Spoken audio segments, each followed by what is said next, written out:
Bismillahirrahmanirrahim. Assalamualaikum warahmatullahi wabarakatuh. Salam bahagia, salam damai sejahtera, Om Swastiastu, Namo Buddhaya, salam kebajikan, rahayu untuk kita semua di ruangan ini.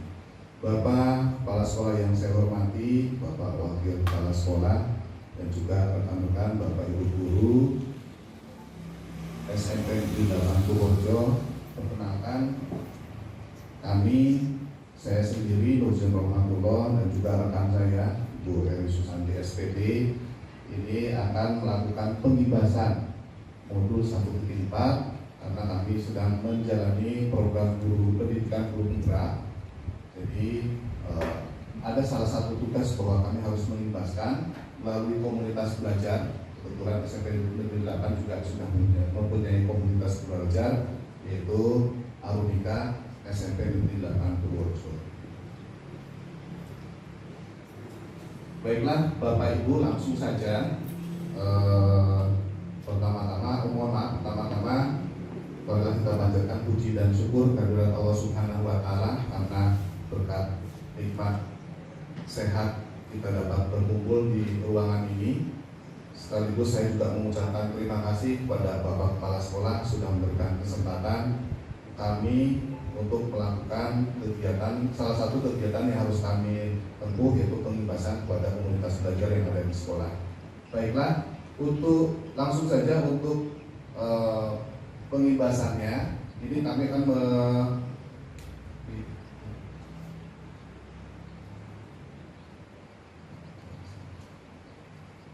adalah modul 1.4 yaitu budaya positif.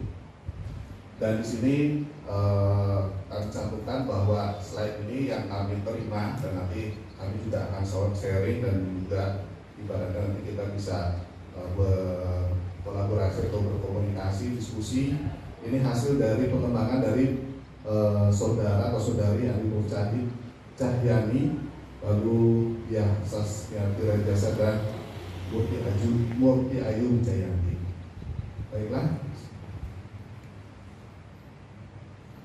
Untuk agendanya nanti ada pembukaan, lalu juga ada kompetensi lulusan, bagaimana capaian umum, capaian khusus, pemahaman inti, eksplorasi konsep dan refleksi.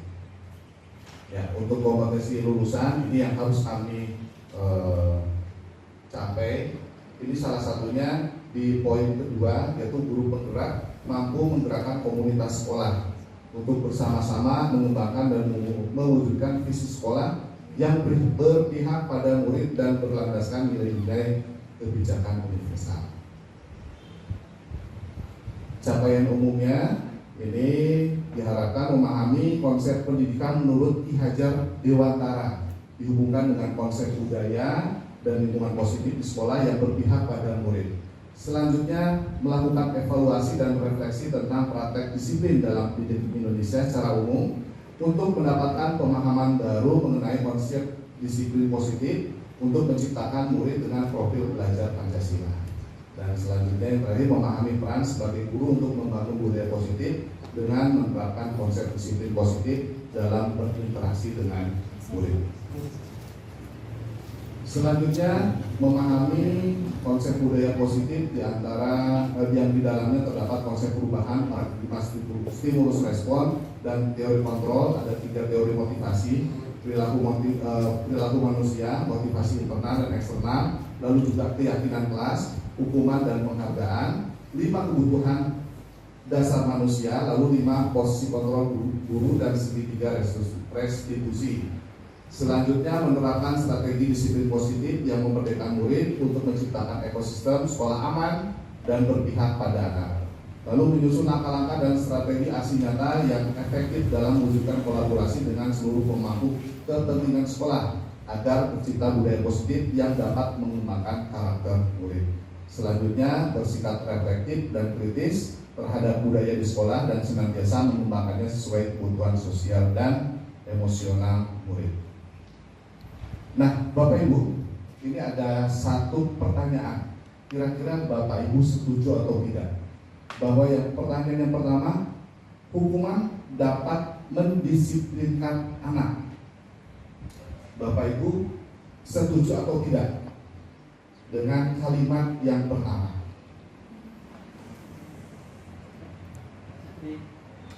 Pak Supri? Ya, untuk pertanyaan yang hukuman dapat mendisiplinkan anak secara garis besar itu kok kami kurang setuju. Alasannya? Alasannya karena setiap anak yang melakukan suatu kesalahan seharusnya kita beri pengertian bahwa kesalahan itu tidak berulang. Wah, jawaban yang sangat super sekali, Bu. Boleh ditekan. Barangkali nanti Bapak Ibu juga ada jawaban lainnya. Kita lanjut yang kedua, pemberian hukuman dengan hal positif seperti membaca atau membersihkan halaman sekolah dapat meningkatkan disiplin anak. Setuju atau tidak? Lalu yang ini hampir sama ya, pertanyaan satu dengan kedua ya. Dan yang ketiga, memberi penghargaan dapat meningkatkan motivasi belajar anak. Nah, ini setuju atau tidak? Setuju. Oke. Nah, ini ada pertanyaan, nanti kita simpan dulu jawaban Bapak Ibu, nanti kita akan bahas, lalu nanti kita akan merefleksi kembali pertanyaan-pertanyaan ini. Ya, selanjutnya. Nah, topik dalam eksplorasi konsep nanti yaitu disiplin positif dan nilai-nilai kebajikan universal, teori motivasi, hukuman dan penghargaan, restitusi, keyakinan kelas, 5 kebutuhan dasar manusia dan dunia berkualitas, lalu materi yang kelima restitusi atau 5 posisi kontrol, dan yang terakhir restitusi atau segitiga restitusi. Ya, untuk materi yang pertama ini disiplin positif dan nilai-nilai kebajikan universal. Ya, ini ada salah satu perubahan paradigma. Ya, barangkali Bapak Ibu mungkin ada benda yang kecil yang bisa digenggam untuk ballpoint atau misalkan penghapus salah satu saja. Ini ada 2 orang ya berdampingan. Nah, salah satu ini memegang ya benda tersebut. Nah, misalkan seperti ini, Pak Supri digenggam Pak. Ya, genggam. Lalu teman yang satunya lagi, teman Anda yang B, itu mencoba dengan sekuat tenaga atau dengan berbagai cara atau dengan merayu bagaimana supaya rekannya itu bisa membuka benda yang ada di lengannya tersebut dan atau diminta. Silakan, bisa diperhatikan.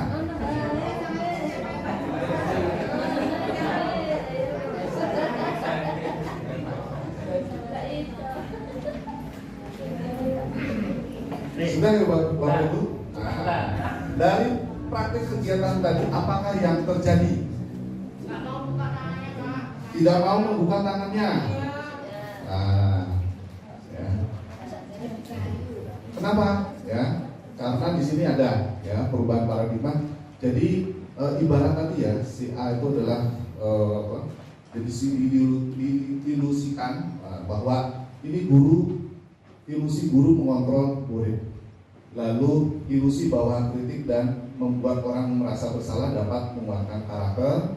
Ilusi bahwa semua penguatan positif efektif dan bermanfaat. Ilusi bahwa orang dewasa melihat untuk memaksa. Jadi sikap intinya sikap kontrol atau apa yang kita pertahankan itu hanya kita yang bisa mengontrol dalam diri kita. Pengaruh dari luar tadi Pak Rian dengan segala cara mengotak-atik atau lalu tadi Bu Halim memegang terus Bu Nurli dengan segala rayuannya, tidak tergoda.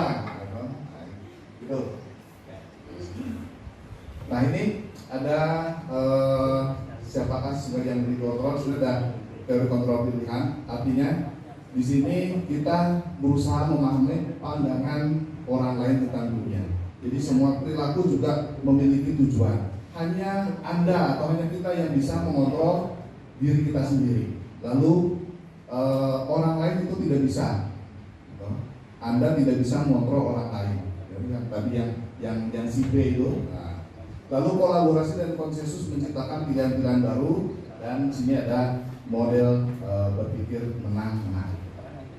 Ya, ini secara garis besar disiplin positif Bapak Ibu. Jadi menurut teori kontrol atau teori pilihan dari Dr. William Glasser, intinya nanti makna budaya positif ini. Jadi tadi sudah kita praktekkan, Anda tidak bisa mengontrol orang lain, hanya Anda yang bisa mengontrol diri sendiri. Itulah makna disiplin. Lalu pengaruh-pengaruhnya ini ada bahkan atau misalnya di sini semua perilaku tadi ya, semua perilaku mempunyai tujuan, di mana tujuan itu berpengaruh dalam motivasi. Motivasi ini ada motivasi ekstrinsik dan motivasi intrinsik.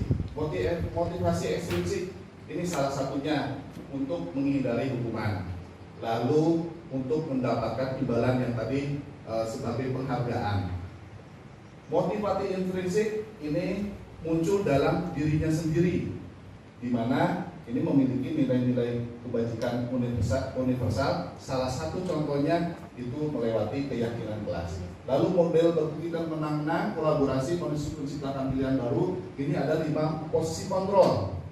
Yang tadi dari motivasi ekstrinsik untuk menghindari hukuman, lalu mendapatkan imbalan. Ini posisi kontrol sebagai penghukum dan pembuat rasa bersalah kita sebagai dalam posisi kontrol ini nanti motivasinya ke siswa adalah cenderung untuk menghindari hukuman. Lalu teman atau pemantau ini cenderung nanti ke tadi yang penghargaan atau reward.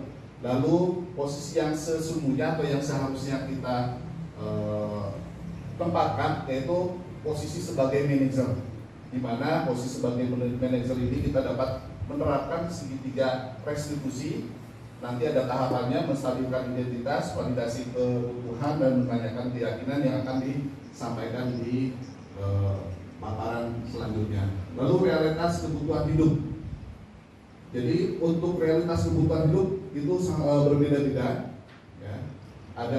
Kita berusaha memahami pandangan orang lain tentang dunia. Setiap orang memiliki gambaran berbeda. 5 kebutuhan manusia, 5 kebutuhan dasar manusia itu ada yang berdasarkan kebutuhan hidup, ada yang berdasarkan penguasaan, ada yang membutuhkan rasa kasih sayang dan bisa diterima, kesenangan dan kebebasan. Ini kurang lebih nanti alurnya seperti ini.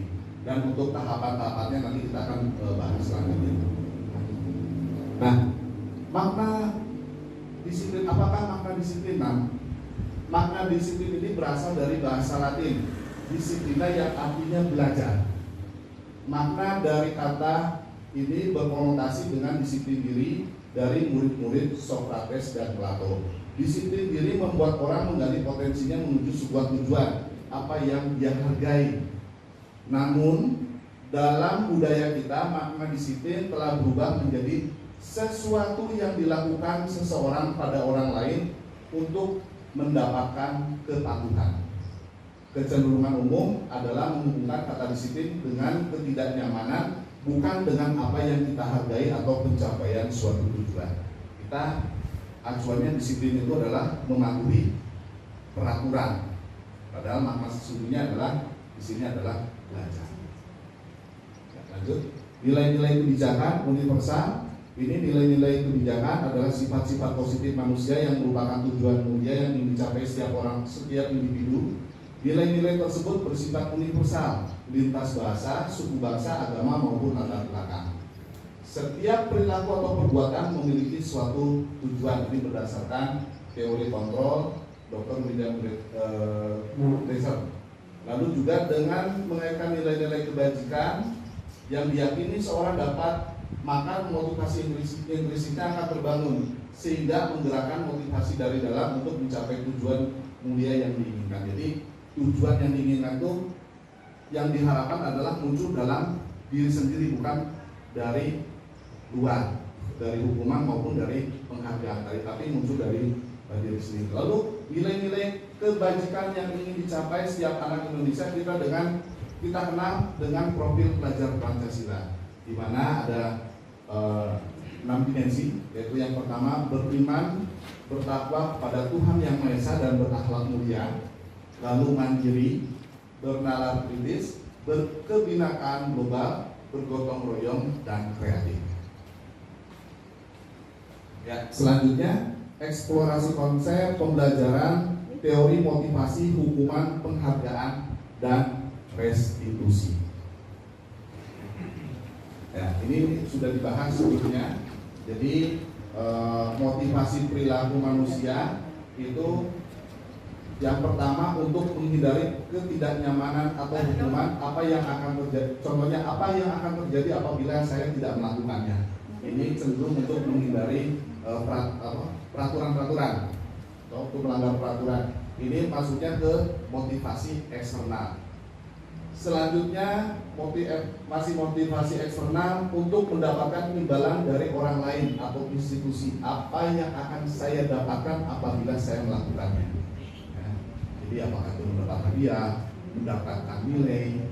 Ya, dan kita tahu sendiri kan sekarang penilaiannya sudah cenderung ke bukan sudah penilaian saja. Lalu ini yang diharapkan adalah motivasi internal, tujuan dari disiplin positif, yaitu untuk menghargai diri sendiri. Saya akan menjadi orang yang seperti apa bila saya melakukannya. Jadi muncul dalam diri sendiri, bukan pengaruh melanggar peraturan atau sekedar mengharapkan penghargaan. Nah, ini merdeka menurut Ki Hajar Dewantara. Merdeka itu artinya tidak hanya terlepas dari perintah, akan tetapi juga cakap buat memerintah diri sendiri. Nah, di hukum ini salah satu pengaruh dihukum oleh penghargaan, bahwa penghargaan berlaku sama dengan hukuman. Dalam arti meminta atau membujuk seseorang melakukan sesuatu untuk memenuhi suatu tujuan tertentu dari orang yang meminta atau membujuk, dorongannya eksternal dan ada faktor ketergantungan.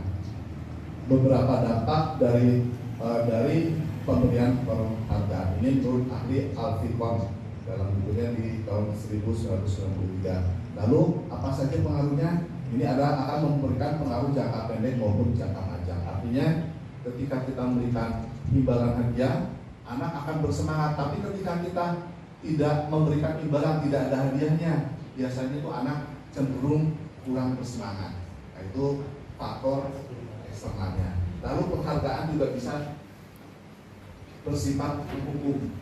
Penghargaan mengurangi ketepatan. Lalu juga penghargaan tidak efektif. Penghargaan bisa merusak hubungan karena di sana ada persaingan biasanya. Lalu penghargaan menurunkan kualitas, penghargaan mematikan kreativitas, dan paling utama ini penghargaan mengurangi motivasi intrinsik. Jadi yang diharapkannya itu adalah datang dari diri sendiri, bukan faktor dari kita mengharapkan hadiah, imbalan atau penghargaan, atau juga tadi faktor eksternal yang lain karena kita untuk mencegah takut dihukum atau melanggar peraturan. Nah ini ya, Bapak Ibu sepintas saja, ini ada perbedaan hukuman dan konsekuensi. Nah, ini di konsekuensi ini biasanya yang sudah Bapak Ibu lakukan, yaitu di kesepakatan kelas atau keyakinan kelas. Sedangkan yang satunya hukuman. Hukuman sesuatu yang menyakitkan harus terjadi. Ketika anak sudah melanggar, biasanya itu hanya dari satu komando saja biasanya dari kita. Anak melanggar tidak memakai sepatu, sepatunya copot tanpa ada kesepakatan atau apa.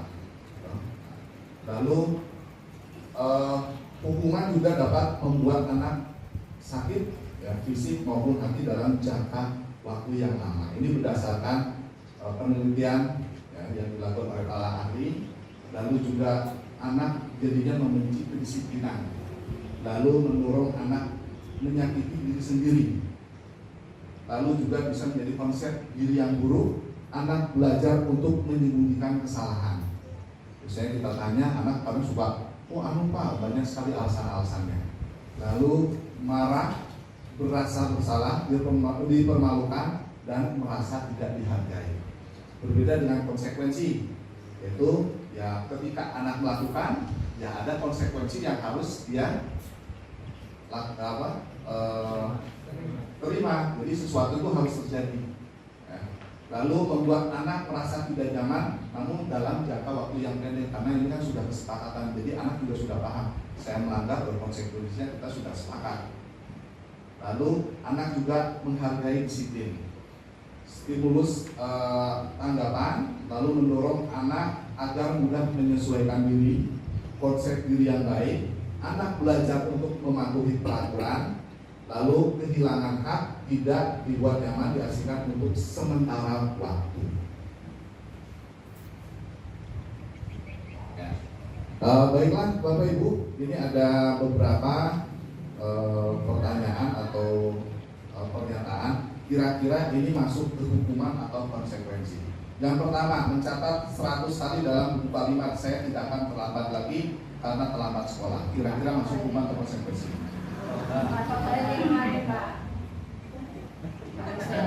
Langsung nanti di ini saja.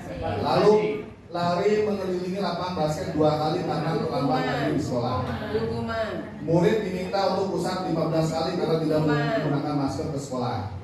Menggantikan kertas tugas teman yang telah dicoret-coret. Membersihkan tumpahan air di meja tulis karena tersenggol pada saat belajar. Murid disuruh untuk menggunakan, ini seharusnya mungkin murid disuruh untuk tidak mengenakan sepatu seharian di sekolah karena tidak menggunakan sepatu hitam. Lalu yang terakhir, lari mengelilingi lapangan basket 2 kali karena terlambat 10 menit untuk pelajaran PJOK.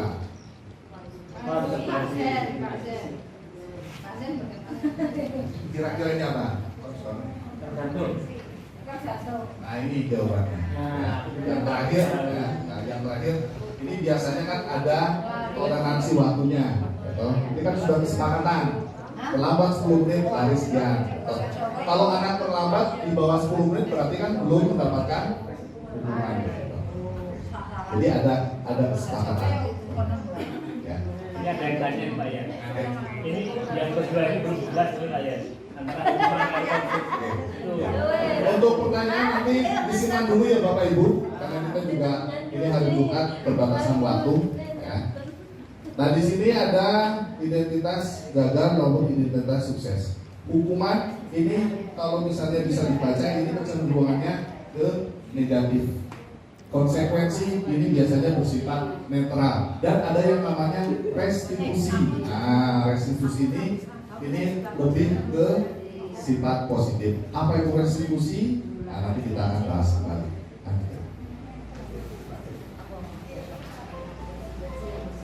Nah, apa itu restitusi? Restitusi adalah proses pencapaian kondisi bagi murid untuk memperbaiki kesalahan mereka sehingga mereka bisa kembali pada kelompok mereka dengan karakter yang lebih kuat. Restitusi juga merupakan proses kolaboratif yang mengajarkan murid untuk mencari solusi untuk masalah mereka dan membantu murid berpikir tentang orang seperti apa yang mereka inginkan atau ingin menjadi tujuan mulia dan bagaimana mereka harus memperlakukan orang lain. Ya, itu pengertian dari restitusi.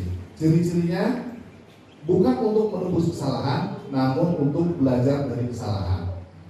Memperbaiki hubungan, tawaran, bukan paksaan. Restitusi menuntun untuk melihat ke dalam diri. Restitusi mencari kebutuhan dasar yang mendasari tindakan. Restitusi diri adalah cara yang paling baik. Restitusi fokus pada karakter, bukan tindakan. Restitusi fokus pada solusi. Restitusi mengembalikan murid yang berbuat salah pada kelompoknya. Lanjut, ini dari restitusi ini nanti akan dijelaskan oleh Bu Eri bagaimana tahapan-tahapan restitusi lewat segitiga restitusi untuk penanganan anak, terutama penanganan anak-anak yang bermasalah. Ya, kita lanjut saja pada keyakinan kelas. Nah, di sini ada mengapa tidak peraturan saja, mengapa harus keyakinan kelas, ya. Ibaratkan mengapa kita memiliki peraturan harus menggunakan helm, bila mengendarai kendaraan roda 2. Kalau kita berpikirnya takut ditilang, itu berarti motivasinya adalah motivasi masih dari eksternal. Tapi kalau misalnya kita berpikir kita menggunakan helm untuk keselamatan diri kita sendiri, itu yang diharapkan itu muncul dalam diri, terutama dalam peserta didik. Lalu ini kemarin ya, ketika kita masa pandemi, mengapa kita memiliki peraturan 3M, menggunakan masker, mencuci tangan, dan menjaga jarak 5 meter. Ya, intinya kan itu datang dalam diri kita sendiri. Lalu mengapa kita memiliki peraturan harus datang tepat waktu pada saat mengikuti pelatihan? Kata saya, Bapak Ibu datang tepat waktu, dan nanti saya push up. Otomatis kan Bapak Ibu datang sini kan karena takut push up. Tapi kalau datang, wah, rasa menghargai, rasa menghormati kan datangnya diharapkannya dalam diri kita sendiri. Jadi untuk mendukung motivasi intrinsik, kembali ke nilai-nilai keyakinan lebih menggerakkan seseorang dibandingkan mengikuti serangkaian peraturan. Jadi kurang lebih seperti itu. Nah, ini multikarya budaya positif, ya. Lalu ada lingkungan yang positif, misalnya juga ada keyakinan kelas, dan dalam kecilnya, ya, itu juga ada sedikit peraturan-peraturan kelas. Ya, ini contoh smart kelas. Bapak Ibu juga kemarin kan sudah ini ya, sudah membuat. Lalu juga ini ada tugas juga, Bapak Ibu mohon maaf, nanti kurang lebih sekolah juga atau komunitas kita akan menyelenggarakan IHT, di mana kita kan Bapak Ibu sendiri sudah membuat kesepakatan kelas atau keyakinan kelas. Nah, yang belum kita bentuk di sekolah kita itu adalah keyakinan sekolah. Nah, berdasarkan nanti keyakinan kelas yang sudah Bapak Ibu buat, nanti kita angkat di forum di IHT, kita gabungkan menjadi suatu keyakinan sekolah. Ya, ini kegiatan pendalaman keyakinan kelas dalam tabel T dan Y, ini pendengarnya. Lalu seperti, yuk bisa selesaikan ini bersama. Tolong ya, permisi, boleh saya pinjam. Lalu terlihatnya berempati terhadap perasaan orang lain, itu kita bisa lihat dari gesturnya. Lalu memegang barang milik orang lain hanya dengan isinya, itu salah satu contohnya. Dalam berperilaku, tersenyum ramah, memberikan salam hormat, berjabat tangan, lalu meletakkan tangan di dada, saling dan sebagainya. Nah, ini salah satu contoh peraturan-peraturan, lalu juga nanti dirubah menjadi keyakinan kelas. Nah, jadi unsur-unsurnya tadi ya, selalu kembalikan diri ke tanggung jawab. Dalam keyakinan kelas itu munculnya adalah sebagai rasa tanggung jawab. Dilarang mengganggu orang lain, itu saling menghormati.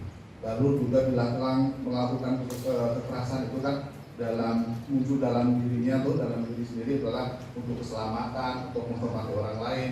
Dilarang menggunakan narkoba atau peraturan seperti itu. Namun dalam keyakinan kelas, mindsetnya adalah sebagai kesehatan. Lalu bergantian atau menunggu giliran, itu sebagai untuk menghormati orang lain dan juga melatih bersabar. Menggunakan masker bukan sekedar peraturan saja, namun juga mindsetnya sudah untuk kesehatan dan keselamatan. Lalu jangan berlari di kelas koridor, itu pemikirannya untuk keyakinan kelas arahnya kepada keselamatan maupun keamanan.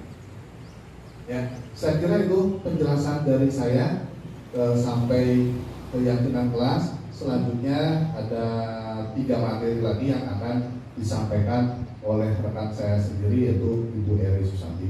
Monggo, Bu Eri.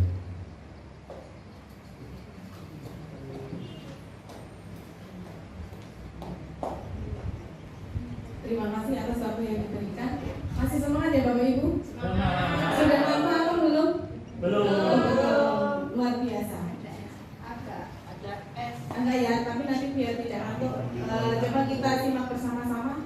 Jadi nanti saya akan menjelaskan 5 materi. Yang pertama adalah tentang kebutuhan dasar manusia dan dunia berkualitas. Jadi Bapak Ibu, ada kebutuhan dasar manusia terdapat 5 kebutuhan.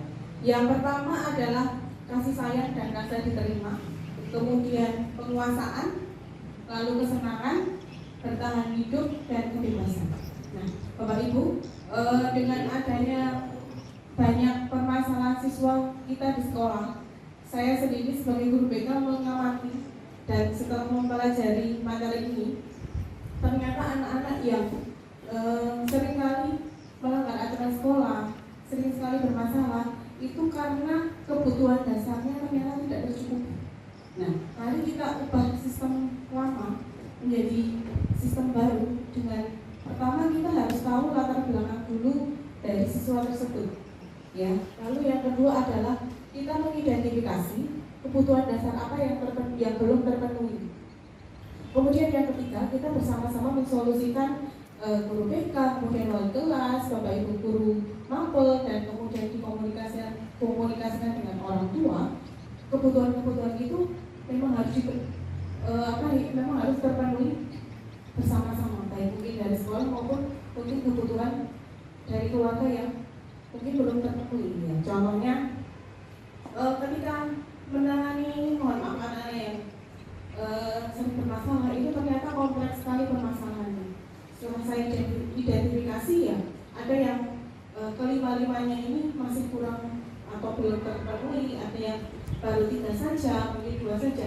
Mari kita coba mengamati, mengidentifikasi kebutuhan mana yang belum tercukupi oleh anak-anak. Nah, sehingga kita bisa mengkomunikasikan dengan orang tua supaya masalah-masalah yang terjadi selama ini bisa kita atasi bersama-sama. Kemudian yang berikutnya adalah posisi kontrol. Nah, Bapak Ibu, ada 5 posisi kontrol sebagai guru. Nah, nanti Bapak Ibu silakan mengamati, merefleksikan sendiri posisi apa yang mungkin sering sekali kita lakukan. Kita di sini juga belajar bersama-sama, saya juga sama, ya. Atau Pak Kelatri sudah manajer, wah luar biasa sekali, Pak. Ya. Jadi ada 5, yaitu pertama penghukum, kemudian membuat orang merasa bersalah. Supri dan saya itu. Langsung aku sendiri-sendiri ya. Kemudian sebagai teman, sebagai pemantau, dan sebagai manajer. Bapak Ibu, kita lihat bersama-sama untuk menghukum dan membuat orang merasa bersalah itu cenderungnya akan membuat identitas gagal bagi anak-anak yang kemudian dapat menghindari hukuman. Kemudian posisi teman dan pemantau itu mengharapkan imbalan atau bergantung kepada orang lain. Kemudian identitasnya berhasil. Lalu untuk manajer itu menghargai diri sendiri. Jadi sudah ada kesadaran dari diri sendiri, motivasi intrinsiknya sudah muncul. Nah, ini identitasnya berhasil. Nah, kemudian pada guru berbuat, biasanya sebagai penghukum itu menghargai, menunjuk-nunjuk, menyanyi dan menyindir. Kemudian membuat orang merasa bersalah itu biasanya berceramah dan mengatakan seharusnya begini-begini, atau mungkin ibu kecewa karena bla bla bla bla. Kemudian sebagai teman itu biasanya membuatkan alasan-alasan untuk muridnya. Lalu sebagai pemantau biasanya menghitung dan mengukur. Nah, sebagai manajer ini mengajukan pertanyaan. Lalu guru berkata, kalau kamu tidak melakukan, awas ya, rasakan. Itu posisi sebagai penghukum. Jadi ada semacam intimidasi ya Bapak Ibu. Kemudian membuat orang merasa bersalah. Kamu seharusnya, kamu sudah tahu. Ibu dalam sekali mengatakannya, itu stres. Dan itu kita membuat murid kita merasa bersalah karena tingkahnya. Kemudian yang berikutnya sebagai teman, ayolah lakukan demi ibu. Nah, ini jelas dia melakukan sesuatu bukan karena motivasi dari diri sendiri, tapi karena orang lain. Karena ayo lakukan demi ibu, berarti demi gurunya tersebutnya. Lalu masa kamu tidak mau ingat? Masa kamu tidak mau ingat ya, seperti itu. Kemudian untuk pemantau itu apa peraturannya. Kemudian yang berikutnya manajer, apa yang kita yakini, apa yang bisa kamu kerjakan untuk memperbaiki masalah ini. Jadi langsung fokus pada solusi ya. Kemudian untuk hasil, untuk penghukum itu biasanya siswa menjadi pemberontak, mungkin bisa menyalahkan orang lain atau mungkin berbohong. Lalu yang berikutnya sebagai pembuat orang merasa bersalah, bisa juga menyebabkan menyembunyikan atau mungkin menyangkal atau berbohong. Nah, sebagai posisi teman itu kebergantungan. Jadi kalau kita sebagai guru posisinya sebagai teman, itu kita berarti tidak memandirikan siswa ya. Lalu yang berikutnya sebagai pemantau itu menyesuaikan diri bila diawasi. Tapi kalau misalnya tidak diawasi, ya mungkin dia akan seenaknya saja ya. Jadi kalau pemantau ini ya kalau misalnya diawasi akan terlihat baik-baik saja, tapi bila mana tidak diawasi ya mungkin tidak sesuai dengan apa yang kita harapkan ya. Dan contohnya ketika mungkin bapak ibu guru sedang mengajar, mungkin posisinya anak-anak dalam kondisi baik ya, karena ada pemantau ya, karena diawasi. Tapi mungkin ketika mungkin bapak ibu guru sudah kemana sebentar dan lain sebagainya, nah mungkin anak-anak mungkin berbicara dengan temannya dan lain sebagainya ya. Lalu yang berikutnya manajer itu menguatkan pribadi, jadi menguatkan diri murid. Kemudian ini kaitannya dengan dunia berkualitas. Apabila seorang penghukum itu murid akan meletakkan guru di luar dunianya yang berkualitas ya. Kemudian untuk membuat orang merasa bersalah, murid meletakkan guru di dalam dunia berkualitasnya. Tetapi di sini yang diletakkan bukan hal yang positif, tapi hal negatifnya ya, karena seorang guru membuat muridnya merasa bersalah. Kemudian teman, ketika posisi teman itu murid meletakkan diri sebagai orang yang sangat penting di dunia berkualitas. Lalu sebagai pemantau, murid meletakkan guru sebagai peraturan dan hukum di dunia berkualitas. Ya, jadi nanti kalau saya tidak melakukan ini pasti mungkin akan dihukum dan lain sebagainya. Lalu yang berikutnya manajer itu murid meletakkan dirinya sebagai individu yang positif dalam dunia berkualitas.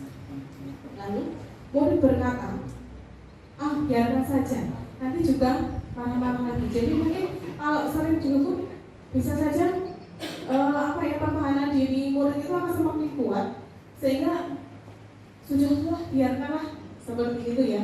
Jadi seperti kebal ya, murid-murid sudah kebal. Kemudian membuat orang merasa bersalah sehingga memunculkan kata-kata mohon maaf ya, maafkan saya misalnya. Kemudian teman, saya pikir Bapak Ade itu teman, tapi ternyata seperti itu. Lalu untuk memantau berapa banyak bintang yang harus saya peroleh, berapa halaman yang harus saya tuliskan, ini jelas motivasinya dari luar ya, karena dia ingin mendapatkan penghargaan. Lalu yang berikutnya sebagai manajer, bagaimana caranya saya bisa memperbaiki keadaan diri sendiri, keadaan saya gitu ya. Lalu untuk dampak pada murid, ketika kita sebagai penghukum itu kemungkinan murid akan mengulangi kesalahan ya. Kemudian yang berikutnya untuk membuat orang merasa bersalah itu bisa menjadi merasa rendah diri, jadi dampaknya juga ke psikis anak. Kemudian untuk teman lemah, tidak mandiri dan bergantung, jadi sifatnya tidak memandirikan. Kemudian yang berikutnya memantau itu menitik beratkan pada sanksi atau hadiah pada dirinya.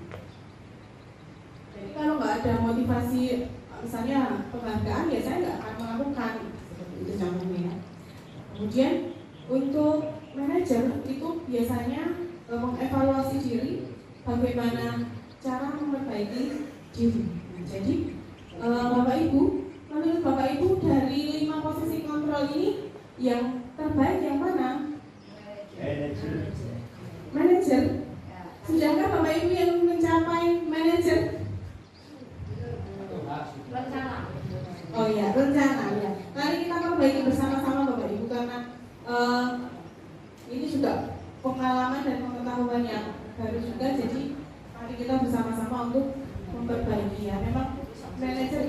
posisi yang terbaik, ya. Kalau menurut teori itu.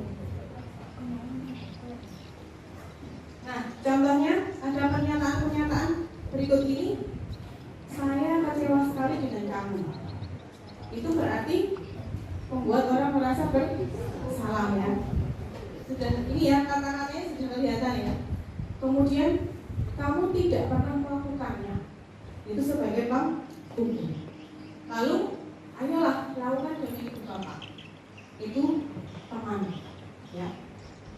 Lalu apakah kamu mendapatkan stiker bilang hari ini sebagai pemantau?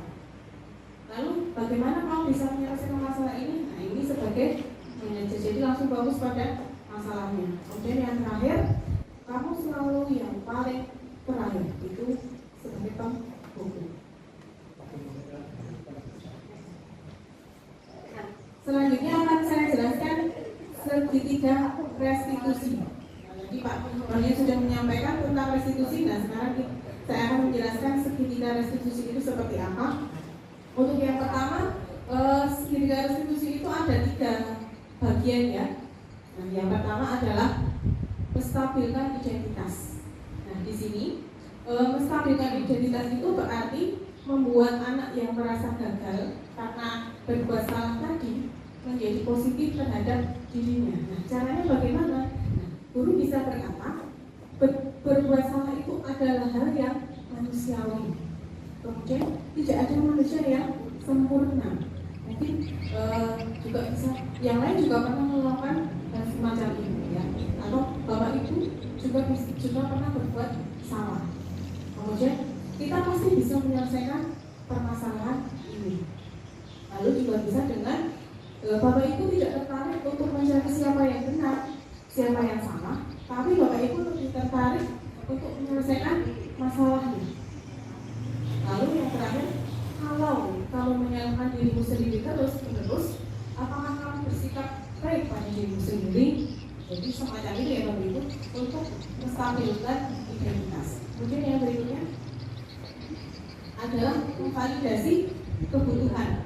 Apa validasi kebutuhan? Nah, dengan validasi kebutuhan ini kita membantu murid mengenali kebutuhan dasar apa yang belum dipenuhi ketika melakukan kesalahan tersebut. Nah, tadi sudah saya jelaskan ya Bapak Ibu tentang 5 kebutuhan dasar, tidak perlu saya jelaskan lagi. Kemudian guru bisa berkata, kamu bisa saja melakukan hal yang lebih buruk, tapi kamu tidak melakukannya. Kemudian yang berikutnya, kamu pasti punya alasan mengapa melakukan. Nah, di sini kita perlu menggali karena tadi sudah dijelaskan oleh Pak Razak juga bahwa apa yang dilakukan seseorang itu pasti ada tujuannya. Ya, jadi kita perlu perjelas apa sih sebenarnya tujuan anak ini melakukan hal tersebut. Jadi kita mencari tahu. Kemudian apa yang penting bagi kamu? Lalu kamu boleh tetap berusaha menjaga sikap itu, tapi tambahkan sikap lain yang baru. Maksudnya ini tambahkan sikap yang lebih baik lagi. Lalu yang berikutnya, maukah kamu belajar cara lain untuk mendapatkan yang kamu butuhkan tanpa harus mengikut? Lalu yang terakhir, apakah kamu bisa melakukan dengan lebih baik besok lagi? Jadi kita tadi dengan kalimat-kalimat yang positif seperti itu ya. Yang terakhir adalah menanyakan keyakinan. Anak melihat kesalahannya hubungan dengan norma sosial dan nilai-nilai yang mendasari manusia berinteraksi dengan orang lain.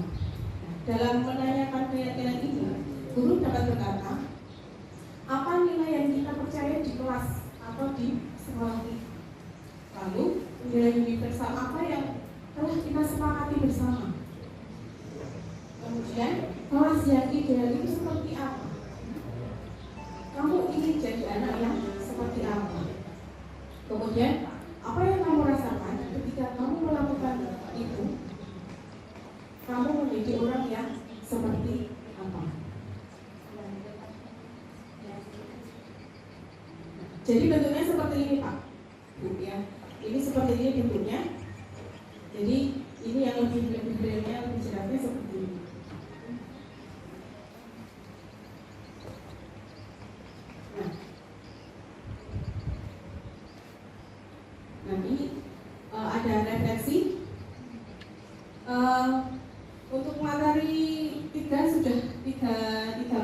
sudah selesai saya sampaikan Bapak Ibu. Nah, kita akan melanjutkan ke refleksi. Monggo silakan dari 4 pertanyaan ini nanti mohon untuk salah satu untuk menjawab. Oke, atau mungkin ada pertanyaan dulu, kita refleksinya terakhir tidak apa-apa. Barangkali Bapak Ibu ada yang ingin ditanyakan, akan dibuka sesi tanya jawab. 1 termin, 2 pertanyaan, kami persilahkan.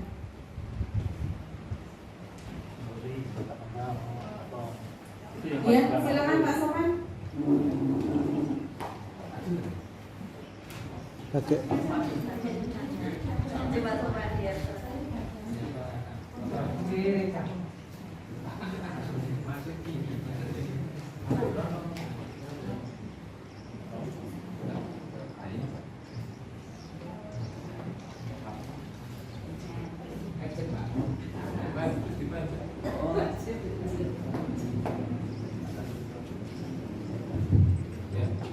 Assalamualaikum warahmatullahi wabarakatuh. Langsung saja ya, ini karena waktu mendekati mau Jumatan. Yang tadi disampaikan sama Bu Eri, lalu yang disampaikan juga Pak Nurmen, saya ingin menanggapi kaitannya dalam penanganan sifat, karena ini kaitannya dengan saya sebagai cuti kita. Memang secara teori bagus. Kalau apalagi perilaku seperti manajer tadi ya, kalau tingkatannya. Tetapi yang saya alami untuk anak-anak tertentu kan ya nggak mempan. Nah, ini mungkin perlu mungkin dari tanggapan dari Pak Nursin atau Bu Erik, bagaimana caranya biar itu bisa mempan ke siswa tersebut sehingga mereka itu secara sadar tidak akan mengulangi lagi perbuatan-perbuatan yang dimana melanggar tata tertib atau kira-kira yang secara norma sekolah itu salah gitu loh. Dan caranya yang dimana biar anak itu jadi sadar. Itu mungkin pertanyaan dari saya. Terima kasih.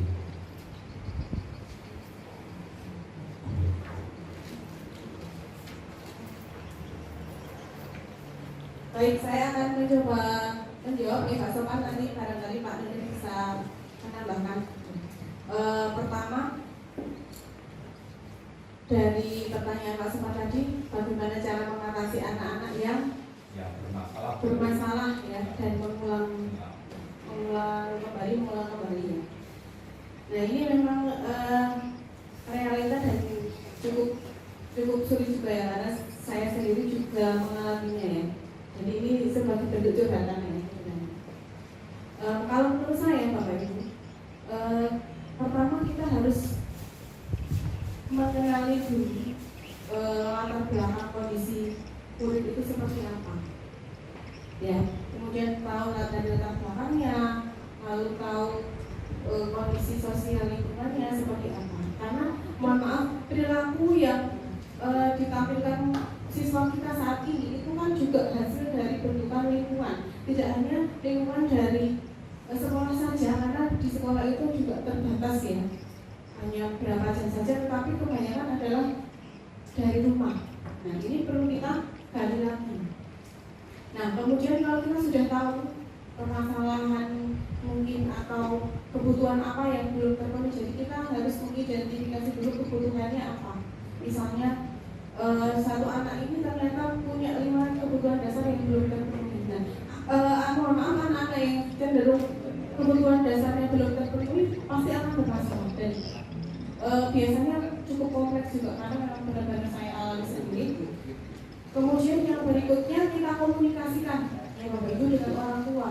Ya, tentu hal ini bukan menjadi PR guru mama saja, guru BK saja, atau mungkin wali kelas saja, tetapi kita perlu berkolaborasi bersama-sama ya Bapak Ibu untuk menyelesaikan permasalahan siswa ini.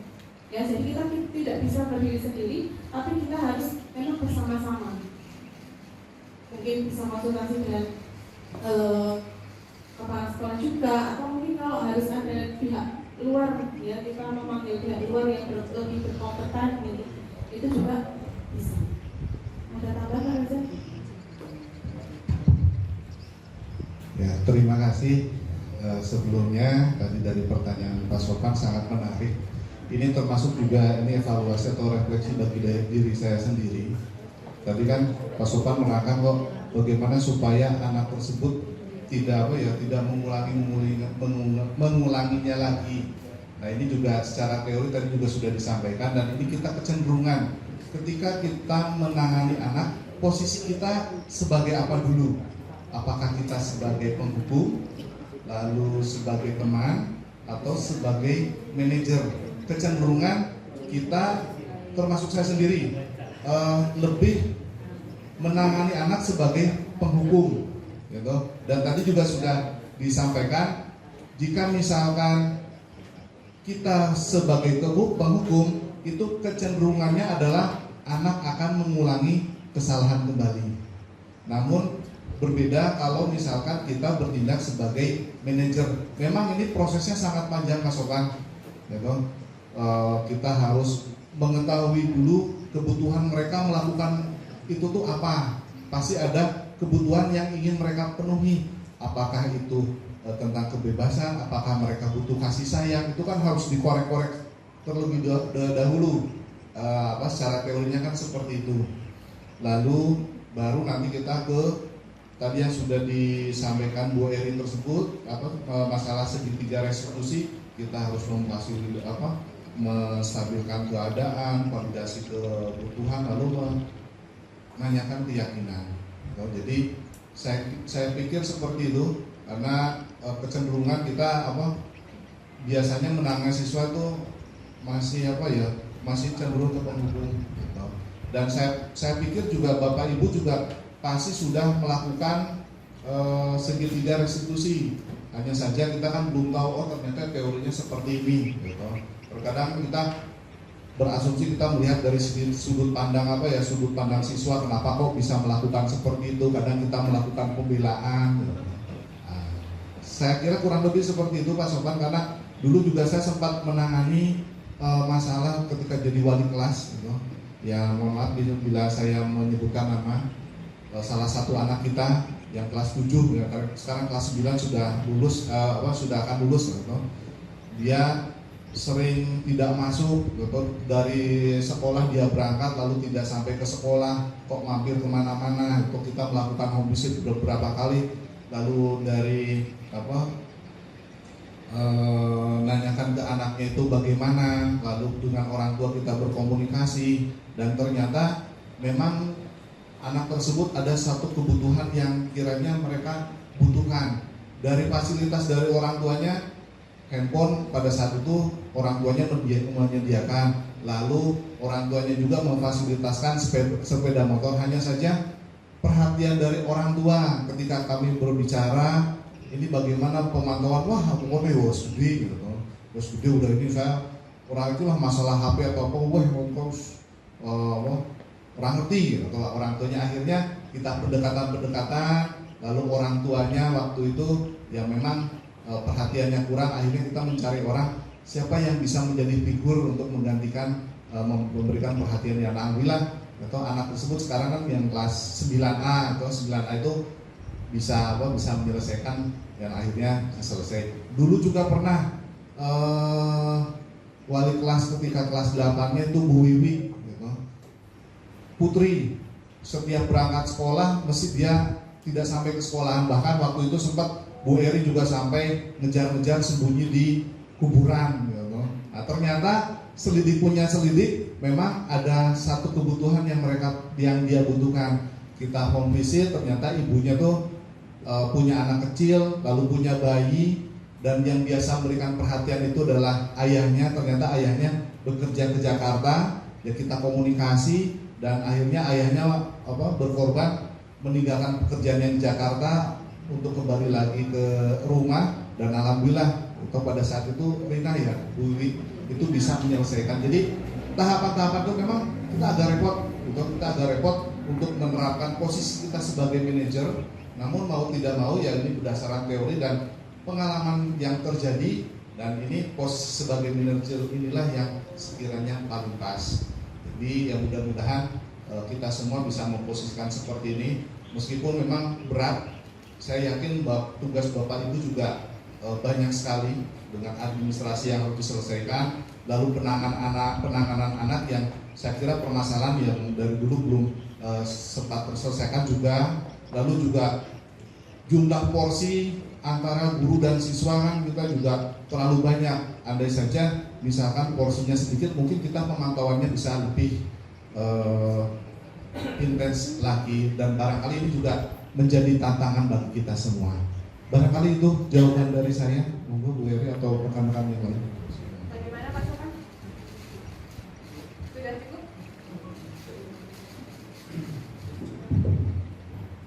Mas Yadi? Oh iya, mungkin biar agak jelas karena kalau tadi kan sudah dijelaskan secara teori ya.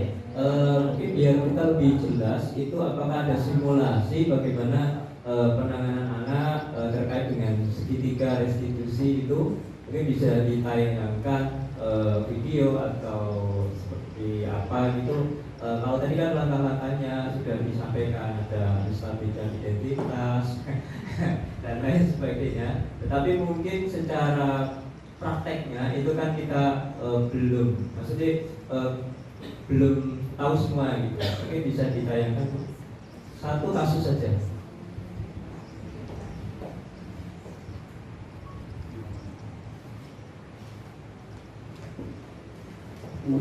Ya, terima kasih Pak Istiadi. Ini sambil Bu Eri mencari. Ini salah satu, saya mungkin ilustrasikan dulu saja. Misalkan ada salah satu anak tadi ya, ada salah satu hukuman anak tidak boleh memakai sepatu atau sepanjang kelas gitu.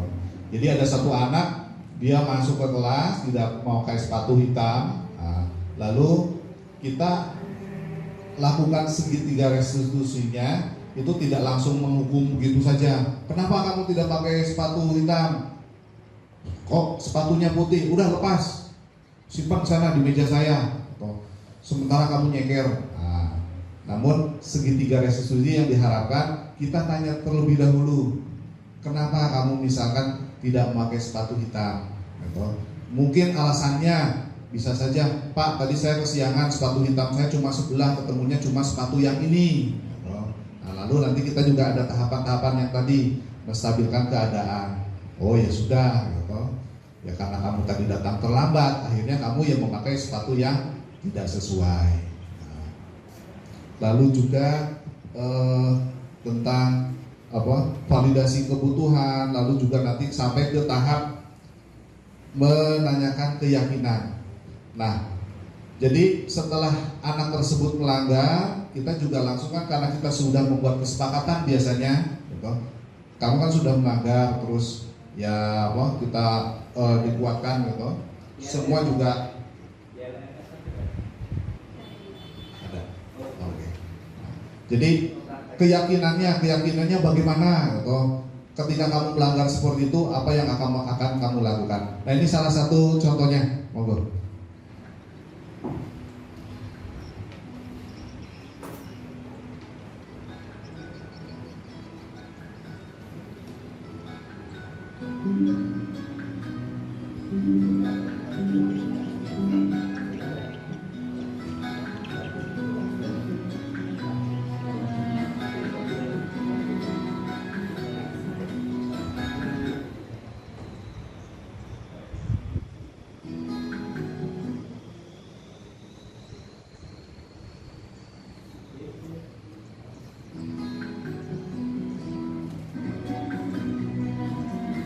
Kita langsung ke videonya ya Pak? Iya.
ini kasus 2. Ketika guru itu mengoreksi tugas siswa, beliau menemukan satu siswa yang belum mengumpulkan tugas tepat waktu. Kemudian instruksi tugas tersebut sudah sejak 2 minggu lalu dan sesuai kesepakatan kelas harus sudah dikumpulkan. Nah, kemudian guru tersebut memanggil muridnya untuk mengkonfirmasi dan sekaligus mendengarkan alasan murid yang belum mengumpulkan tugas tajwid.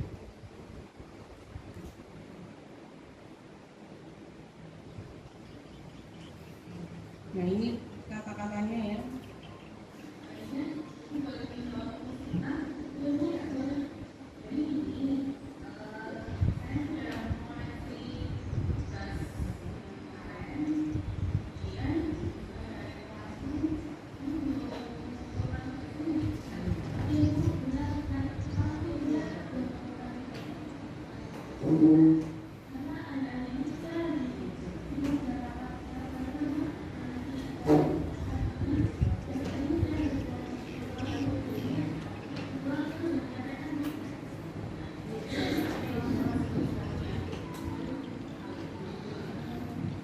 Nah, ini validasi tindakan yang salah Bapak Ibu.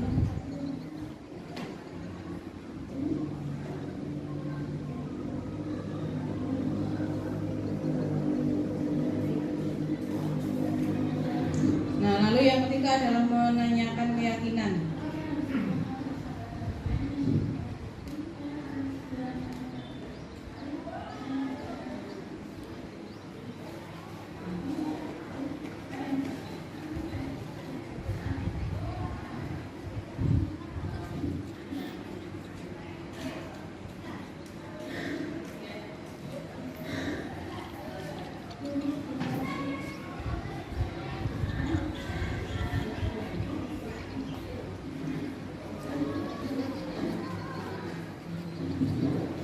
Ya. Seperti itu Pak Is yang sudah kami praktekkan. Jadi Bapak Ibu, intinya ketika melakukan segitiga restitusi itu kan anak ada yang melakukan kesalahan. Jadi kita tidak langsung menghukum begitu saja. Tadi kan ada menstabilkan dulu kenapa, itu alasannya kenapa. Lalu ibaratnya kita sedikit mengangkat-angkat langsung ditekan saja terus. Tadi yang pakai sepatu putih karena dia bangun kesiangan mencari sepatunya hilang, itu daripada dia terlambat akhirnya dia pakai sepatu yang ada. Ibaratnya kita ya sebagai ya wajar gitu, kamu kesiangan akhirnya kamu ya tindakan itu yang dilakukan. Lalu kita juga tidak langsung menanyakan konsekuensinya apa karena sudah ada buat kesepakatan. Tadi kesepakatannya adalah bahwa dia tidak boleh keluar kelas tanpa izin bapak dan ibu guru. Jadi ada kesepakatan yang terjadi. Jadi dia melakukan seperti itu. Lalu menanyakan lagi keyakinannya bagaimana supaya hal tersebut tidak terjadi. Jadi faktor dari dia sendiri yang menemukan jawaban. Tadi dijelaskan ya otomatis tidurnya akan lebih awal. Lalu peralatan yang akan dipakai pada pagi hari malam sudah disiapkan. Nah, intinya murid tersebut yang mencari jawabannya sendiri, bukan langsung dari kita. Jadi hal-hal intrinsik yang dicoba muncul itu dari dalam diri siswa itu sendiri. Saya kira contohnya seperti itu Bapak Ibu. Sedikit ayat. Itu sudah tahap itu sudah di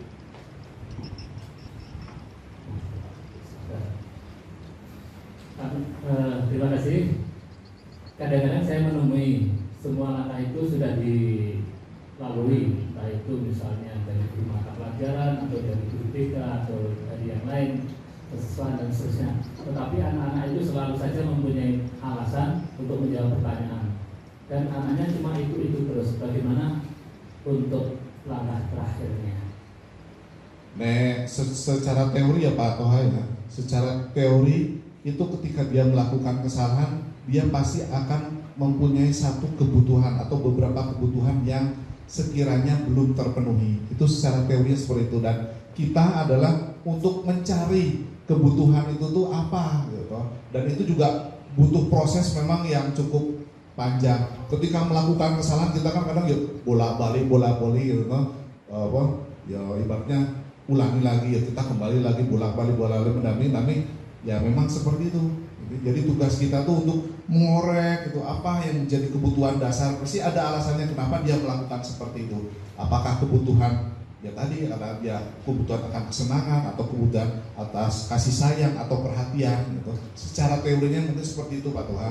Dan saya yakin juga ini yang sudah disampaikan juga berdasarkan berdasarkan pengalaman atau penelitian-penelitian ilmiah. Hanya saja kita belum menemukan formula yang fix gitu toh.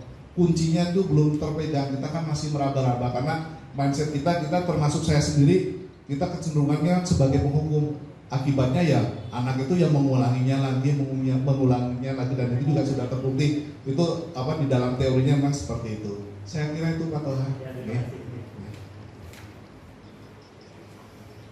Ya, saya kira ada pertanyaan lagi? Sudah cukup ya Bapak Ibu? Sudah nggih. Lanjut ke refleksi dipimpin oleh Bu Eri sekali gitu. Berikutnya kita akan refleksi bersama Bapak Ibu. Yang pertama, hal baru apa yang mengubah paradigma Bapak Ibu yang didapatkan? Kira-kira apa Bapak Ibu setelah tadi mendapatkan penjelasan dari saya, dari Pak Rozen, mungkin ada paradigma baru yang diterima. Dari saya. Baik, monggo Pak. Terima kasih. Paradigma baru yang saya dapatkan ini saya misalnya sama Pak Supri biasanya kan langsung, gue mau orang harus seragam dengan baik, misalnya gitu. Kayak video sekali-kali meneh. Berarti nanti yang saya dapatkan adalah cari kebutuhan yang belum terpenuhi misalnya itu. Mas Supri apa mereka?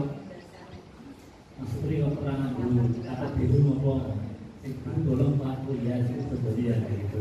Jadi tidak langsung menjustifikasi bahwa itu sebuah kesalahan, tapi dicari akar masalahnya dulu. Oke, luar biasa sekali Pak Toha. Berikan tepuk tangan untuk Pak Toha. Ya, untuk yang kedua, perasaan apa yang muncul selama mengikuti sesi ini, khususnya mengenai makna disiplin dan motivasi intrinsik. Monggo Bapak Ibu yang akan mewakili untuk menjawab. Pak Inusan di foto-foto. Pak Inusan. Rasanya bagaimana Pak?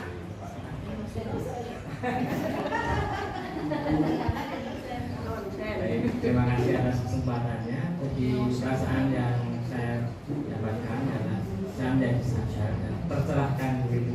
Ternyata itu disiplin itu bukan sesuatu yang harus dipaksakan dari luar. Ternyata yang penting itu adalah menyadarkan kepada anak bahwa dia itu sadar terlebih dahulu, motivasinya itu dari dalam sehingga bisa memperbaiki tingkah lakunya. Jadi kita itu bukan sebagai pemaksa tapi sebagai manajer yang bisa membina dan menyadarkan anak.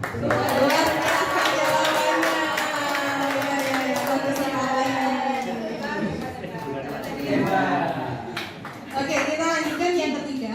Peran Among seperti apakah yang telah dilakukan selama mengikuti modul ini? Yang pakai pecis.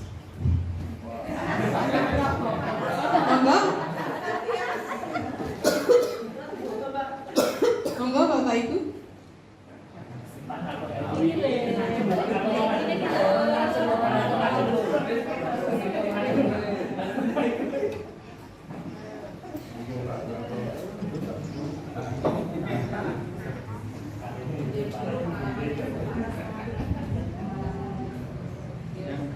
Yang nomor 3 Pak, peran Among seperti apa yang telah dilakukan?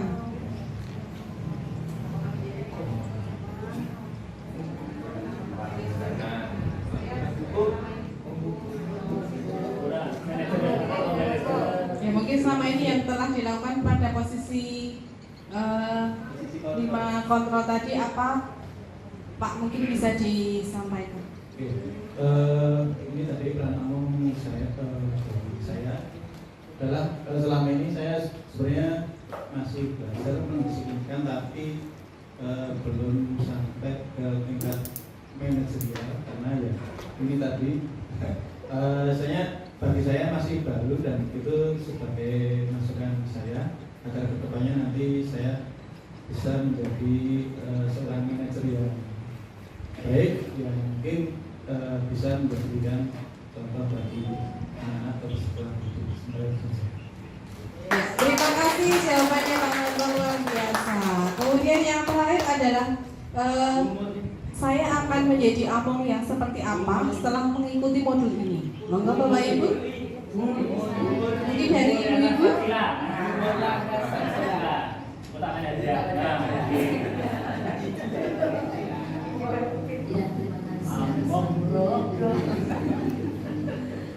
Kalau menurut saya berusaha kemudian sebagai manajer.